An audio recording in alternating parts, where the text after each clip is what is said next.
Bonjour, bienvenue à notre classe d'école dimanche. Ce matin, nous allons regarder Jean chapitre 10, les premiers 10 versets. Et voici ce qui dit la parole de Dieu. En vérité, je vous le dis, celui qui n'entre pas par la porte dans la bergerie, mais qui monte par ailleurs, est un voleur et un brigand.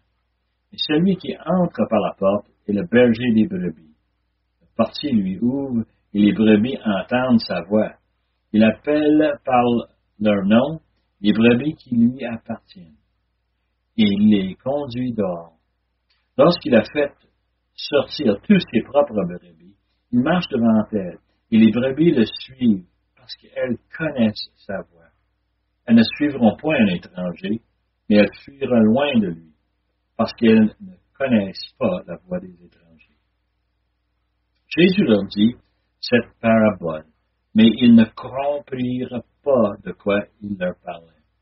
Jésus leur dit encore, en vérité, je vous le dis, je suis la porte des brebis. Tous ceux qui sont venus avant moi sont des voleurs et des brigands, mais les brebis ne les ont point écouté. Je suis la porte. Et si quelqu'un entre par moi, il sera sauvé. Il entrera et il sortira, il trouvera des pâturages. Le voleur ne vient que pour dérober, égorger et détruire. Moi, je suis venu afin que les brebis aient la vie et qu'elles soient dans l'abondance. Quel passage merveilleux, hein? Nous découvrons dans un trésor de vérité dans la lecture quotidienne de la parole de Dieu. Dans un passage, dans un chapitre, ou même dans un verset. Ce passage ce matin est un de celui-là. Nous l'avons tous lu et relu, Jean 10. Chacun de nous, on le connaisse, nous le connaissons, mais dans ce passage, nous retrouvons tellement de profondeur théologique. Ces 10 versets nous introduisent un contexte pour plusieurs discussions sur la balance du chapitre 10, mais aussi en tout ce qui concerne ce que Jean nous a écrit. Tout ce qu'il a mis dans cet évangile. Dans le contexte de ce passage, il faut se souvenir, mais on se trouve dans le chapitre 20, verset 31. Et on se souvient très bien l'objectif de l'apôtre Jean. Et c'est de nous convaincre que ces choses ont été écrites afin que vous croyiez que Jésus est le Christ, le Fils de Dieu, et qu'en croyant, vous avez la vie en son nom. Dans tous les chapitres de Jean, nous présente Jésus comme le Fils de Dieu. Ceci comprend des miracles, chapitre après chapitre, mais malgré les miracles et les enseignements sur le royaume de Dieu, les Juifs restent incrédules. Et quand je dis les Juifs, ici, je fais référence à ce que Jean parle. Il identifie un groupe le peuple de Palestine dans Israël. On appelle les Juifs, c'était les dirigeants, ceux qui étaient pharisiens, ceux qui étaient sadduciens, ceux qui étaient en charge du pays. Et ce qui est fascinant, c'est que leur résistance devient de plus en plus fort, malgré les miracles, malgré l'enseignement et malgré les offres que Jésus fait pour leur donner une chance de participer dans le royaume de Dieu. Leur résistance devient la haine. Et on le voit dans les chapitres précédents, comment est-ce que les Juifs sont incrédules, comment ils cherchent des moyens pour le tuer. Chapitre 10 suit chapitre 9. C'est le même jour, le même jour de la guérison de l'aveugle. C'est dans le même endroit, dans le temple. Et c'est après l'interrogation des Juifs. C'est après le rejet des Juifs. Et c'est après aussi l'adoration de l'aveugle lorsqu'il retrouve Jésus. Jésus s'identifie comme celui qui lui a guéri. Et l'aveugle tombe à terre pour adorer Jésus. Et malgré tout cela, on voit l'expression de haine par les Juifs pour Jésus. Tout ceci se passe dans le temple. Et chapitre 10 continue. On lit qu'en vérité, Jésus leur dit, celui qui n'entre pas par la porte dans la bergerie, mais qui monte par ailleurs est un voleur et un brigand. Et celui qui entre par la porte est le berger des brebis. Ici, on a une histoire de berger et de brebis. C'est un domaine qui est bien connu par la société en Israël. C'est une société, une partie de la société très pauvre, ceux qui s'occupaient des brebis. C'est un travail sans fin, c'est-à-dire qu'on s'occupait des brebis littéralement 24 heures sur 24, et ils en avaient besoin. Ils étaient, les brebis, si facilement distraits, si facilement blessés, si facilement éloignés, et alors ça prenait quelqu'un qui les surveillait sans arrêt. Normalement, on donnait ça aux gens le moins instruits dans la population. Aussi, on choisissait souvent les plus jeunes. Les enfants étaient capables de chasser et de diriger un troupeau. On a l'exemple dans l'Ancien Testament de David. David, c'était peut-être le berger le mieux connu dans la société juive.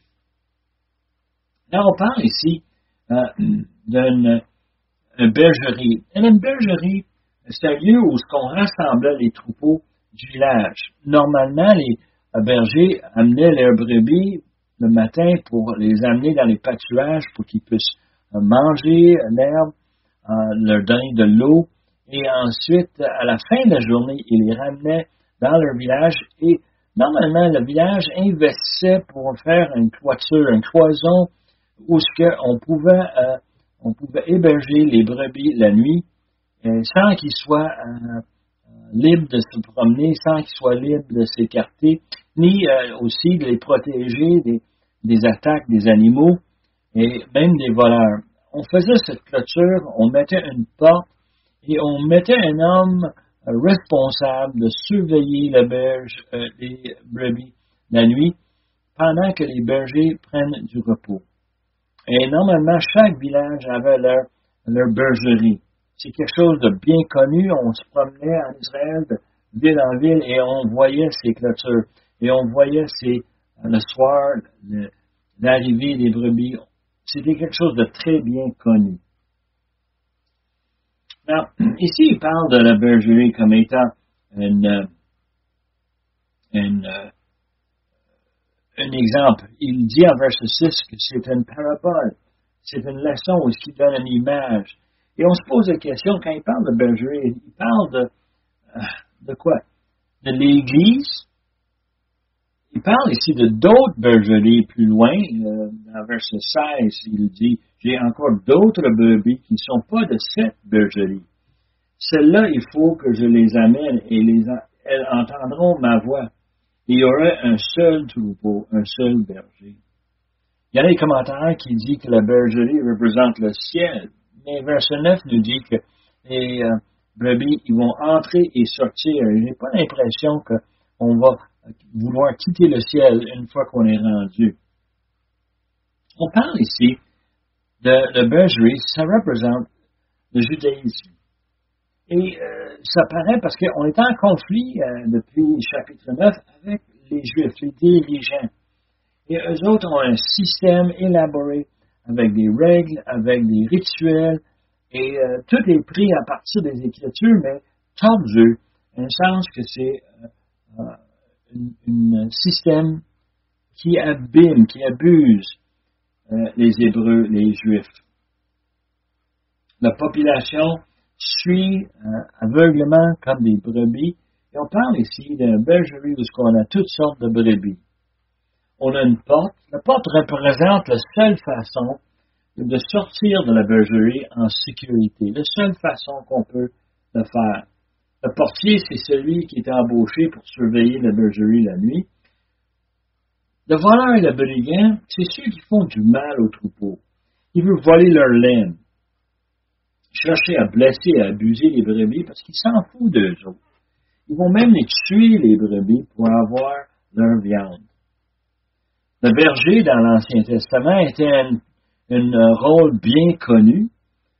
Des exemples qu'on a dans l'Ancien Testament, on a Abraham, on a Isaac. Isaac était un berger. Jacob, ils avaient des grands troupeaux, toutes sortes d'animaux. Même Moïse, à 40 ans, il était berger pour son beau-père et il s'occupait, pendant 40 ans dans le désert, il s'occupait des troupeaux de son beau-père. Évidemment, on a parlé de David. David est peut-être le meilleur connu. Et même si on regarde ses psaumes, on voit toutes sortes d'exemples où on parle de berger. On dit psaume 23, notre psaume préféré. C'est un cantique de David et pourtant, l'Éternel est mon berger et je ne manquerai de rien. Et c'est un des éléments qu'on voit le plus souvent dans l'Ancien Testament, la référence à Dieu comme étant le berger d'Israël. Verset 9 de chapitre 28 de Psaume 28, 9, on a un exemple. Sauve ton peuple et bénis son héritage, sois leur berger et leur soutien pour toujours. Et on a cette image de celui qui s'occupait des brebis, et celui-là, c'est Dieu lui-même. Et on voit souvent dans toutes sortes de passages, Psaume 80, verset 2, prête l'oreille, berger d'Israël, toi qui conduis Joseph comme un troupeau, parais dans ta splendeur, toi qui es assis sur les chérubins. On parle de Dieu, certainement. Ésaïe 40, verset 11, un autre exemple. Comme un berger, il paîtra son troupeau. Il prendra les agneaux dans ses bras, il les portera dans son sein. Il conduirait les brebis qui allaitent. Voici les animaux qui sont dépendants et l'Éternel va s'occuper d'eux autres. Une des meilleures images dans l'Ancien Testament de l'Éternel comme berger se trouve dans Ézéchiel chapitre 34. Et c'est une reproche sur les dirigeants en Israël. On voit ici à verset 1, la parole de l'Éternel me fut adressée en ces mots. Fils de l'homme, prophétise contre les pasteurs d'Israël. Et le mot pasteur ici, c'est le même mot qu'on sert pour berger. Prophétise et dis-leur aux bergers, ainsi parle le Seigneur l'Éternel. Malheur aux bergers d'Israël qui ne paissent eux-mêmes. Les pasteurs ne doivent-ils pas paître le troupeau? Vous avez mangé la graisse, vous êtes vêtus avec la laine, vous avez tué ceux qui étaient gras, vous n'avez point fait paître les brebis.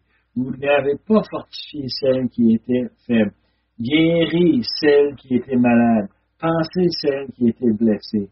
Vous n'avez pas ramené celles qui étaient égarées, cherché celles qui étaient perdues. Mais vous les avez dominées avec violence et avec dureté. Elles se sont dispersées parce qu'elles n'avaient point de berger. Elles sont devenues la proie de toutes les bêtes des champs. Elles se sont dispersées. Mon troupeau est errant sur toutes les montagnes et sur toutes les collines élevées. Mon troupeau est dispersé sur toute la face du pays. Nul en prend soin, nul ne recherche. C'est tout un reproche contre Israël, n'est-ce pas? Et il continue à travers ce chapitre à nous donner une image de l'Éternel comme le berger. Et on arrive à verset 11 où il dit, « Car ainsi parle le Seigneur l'Éternel, voici, j'aurai soin moi-même de mes brebis, et j'en ferai la revue.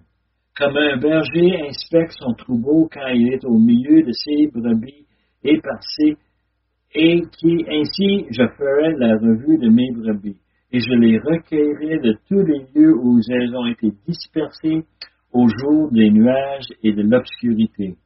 Je les retirerai d'entre les peuples, je les rassemblerai des diverses contrées, et je les ramènerai dans leur pays.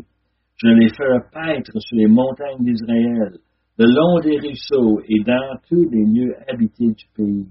Je les ferai paître dans un bon pâturage, et leur demeure sera sur les montagnes élevées d'Israël.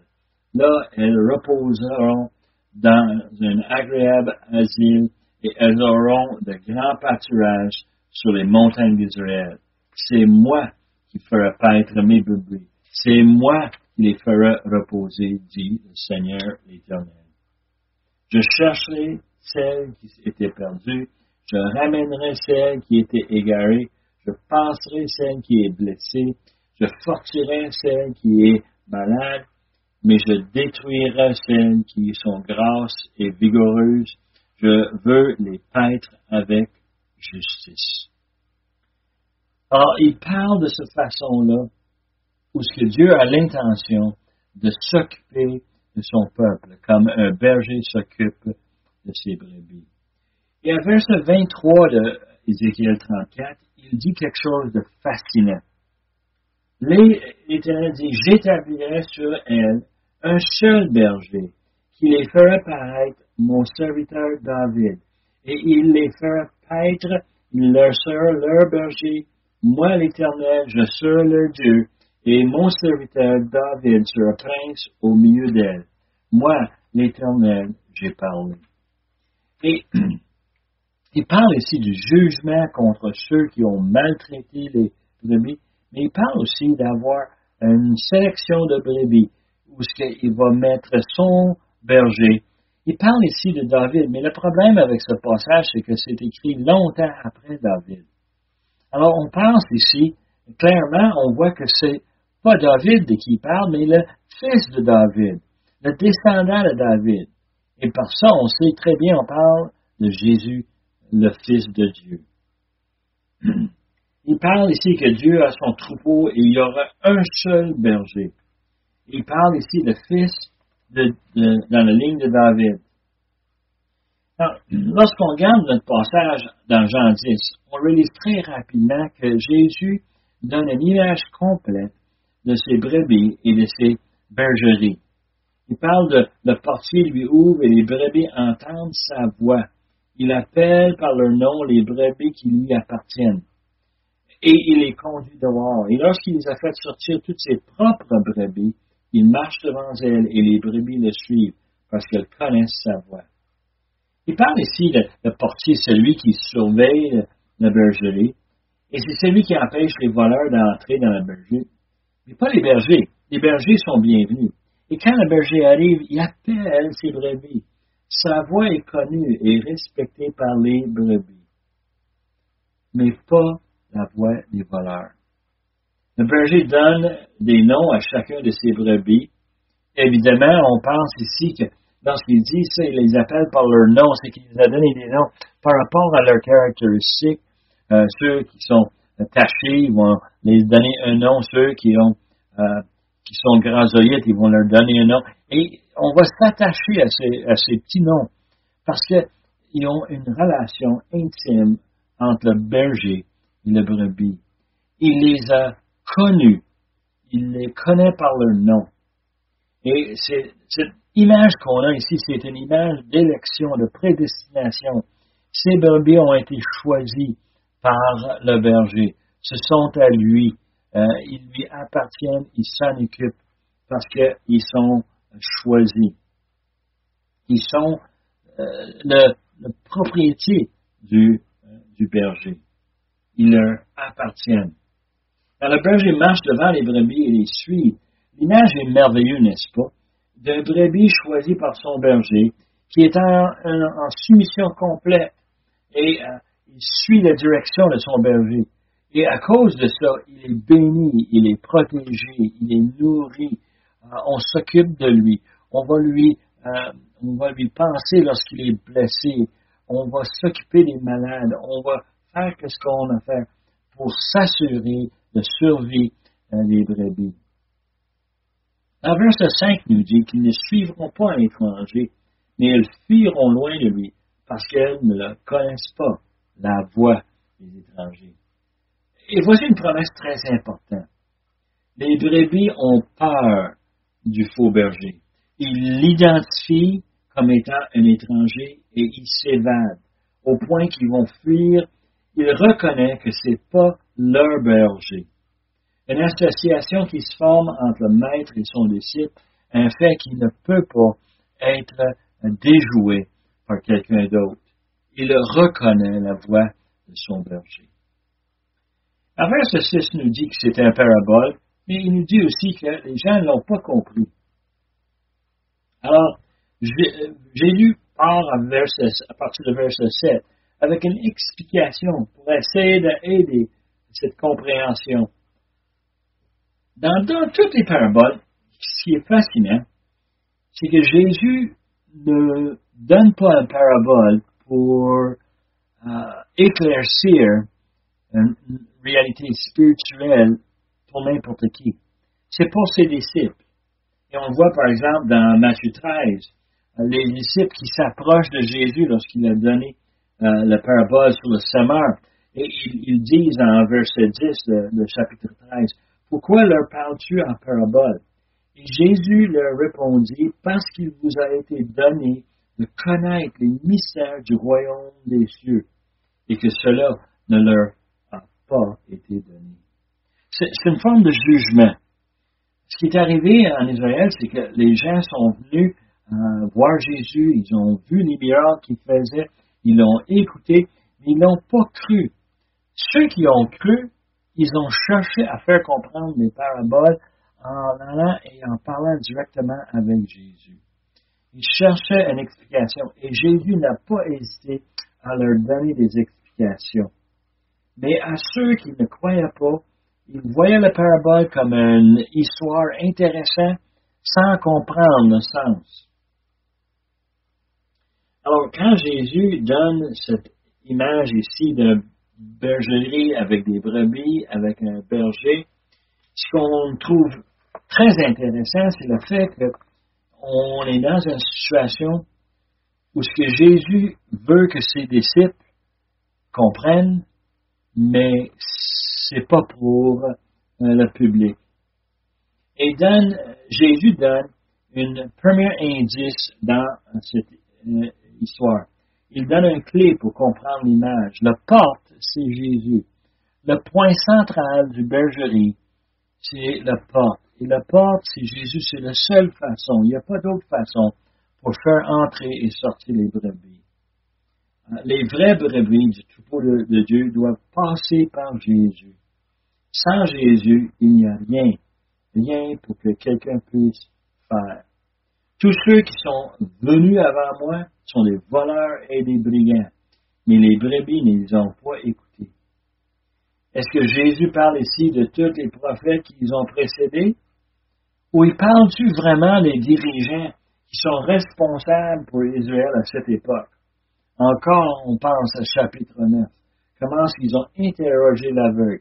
Comment est-ce qu'ils sont allés voir Jésus? Et comment est-ce qu'ils n'ont pas compris? Ils ont simplement cherché à l'attraper. Encore cette image d'un brebis qui ne peut pas suivre un faux berger. Quelle promesse fantastique pour un enfant de Dieu de savoir qu'une fois choisi, on ne peut pas être déjoué. Verset 9 nous dit, « Je suis la porte. Si quelqu'un entre par moi, il sera sauvé. Il entrera, il sortira et il trouvera des pâturages. » Encore, Jésus s'identifie comme la porte la deuxième fois, mais cette fois, il introduit une vérité spirituelle essentielle pour la compréhension de ce passage. Il dit que le salut est par lui, permettre de faire entrer et sortir ses brebis.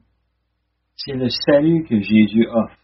On parle ici d'un salut, une vie éternelle, pour obtenir la nourriture spirituelle, pour avoir de l'eau spirituelle, pour la survie du bergerie, de ses brebis. Mais aussi pour avoir la vie en abondance. Et tout de suite, en lisant ceci, on peut s'identifier avec ce que Jean avait donné comme objectif. Qu'en croyant Jésus est le Fils de Dieu, et en croyant qu'on puisse avoir la vie éternelle. C'est exactement le point que Jean amène ici. Il veut amener à cette même conclusion. Alors, on termine avec verset 10. Le voleur ne vient pour dérober, égorger et détruire. Moi, je suis venu afin que les brebis aient la vie et qu'elles soient dans l'abondance. Où est-ce que nous, on se trouve dans cette histoire? J'aimerais terminer avec cette question-là. les brebis maltraitées par les faux bergers? J'espère que non. Est-ce qu'on est les brebis qui sont appelées par leur nom? On parle ici d'une sélection divine. On parle ici d'une souveraineté de Dieu qui est sur toute chose, sur toute action, et que rien ne peut arriver, rien ne peut nous arracher de la main de Dieu. Ou est-ce qu'on fait partie des voleurs, des brigands, qui dérobent le troupeau de Dieu? Tellement un rôle pénible et affreux. On pense à Judas qui voulait avoir juste de l'argent. Il était avec le Seigneur pendant 3 ans et tout ce qu'il pouvait penser, c'était à ses poches. Incroyable, mais il existe des gens, et même des fois, des gens parmi nous. C'est important de réaliser qu'on a un berger qui a notre intérêt. Terminons avec un mot de prière. Père éternel, on veut te remercier pour le fait que tu nous donnes cette image en Jean 10 d'un bergerie qui est là pour nous et qu'on fait partie de cette bergerie ou on fait partie d'une autre bergerie, mais que le berger va venir nous chercher par notre nom. On va l'entendre et on va le suivre. Merci pour cette image, qu'on puisse voir le salut comme étant un cadeau qui vient de toi, qui est offert par ton Fils. Celui qui t'a choisi pour être le berger sur ton peuple. Et, Seigneur, c'est un honneur de te connaître. C'est un plaisir de te donner gloire pour tout ce que tu as fait. Demande, Seigneur, que tu nous bénisses cette semaine, que tu nous aides à mettre ceci en pratique, de te rassurer en sachant que personne ne peut nous déjouer si nous appartenons à toi. Aide-nous à être fidèles à toi et de te suivre où tu nous amènes. Nous demandons ces choses par le beau nom de Jésus, notre Sauveur et notre Maître. Amen.